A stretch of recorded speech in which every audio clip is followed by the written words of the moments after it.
شكرا للزميل محمد سعدون الكواري. أصدقائي المشاهدين متتبع البين سبورتس، أهلا وسهلا ومرحبا بكم. هذا هو لقاء القمة، لقاء السحاب، لقاء كسر العظام، لقاء التاريخ في آخر السنوات، لقاء الملحق بعد أن كنا نتوقع أن السيتي والريال سيمران مباشرة إلى دور ال16 بدون ملحق. هكذا هي كرة القدم، هي مباراة الظروف أيضا المختلفة في هذا السيزون على مستوى المنافسة المحلية، ولكن هي في وضعية صعبة للزوز فرق في آخر فترات الدوري. الكرة والانطلاقة الأولى ومرورا على التشكيل للريال مدريد الميرينجي، يلعب بدفاع سميته المركب، دفاع مركب فيه كورتوا، فالفيردي يمين، ميندي يسار، تشواميني محوري اكسيال، راؤول اسينسيو مدافع الغد، وقد يكون سانشيز او فرناندو ييرو جديد.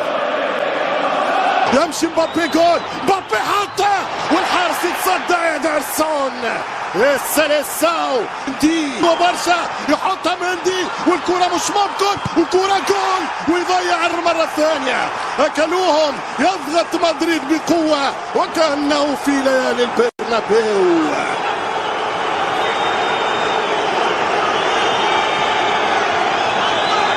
مش ممكن على هذه البداية بالراس، خطيرة وفرصة كبيرة للسيتي.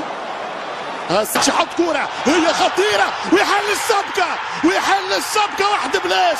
1-0 انهى سيامو في الدقيقة 18 في الماتش الخامس في ملعب كورتوا في استاد مانشستر. من يقدر يقبل واللي يضيع يشربها. 1 بلاش.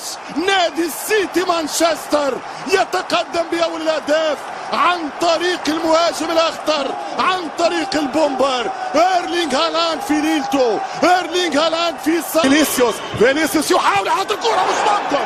الريال غير محظوظ بالمرة. يا ولد ماذا عملت؟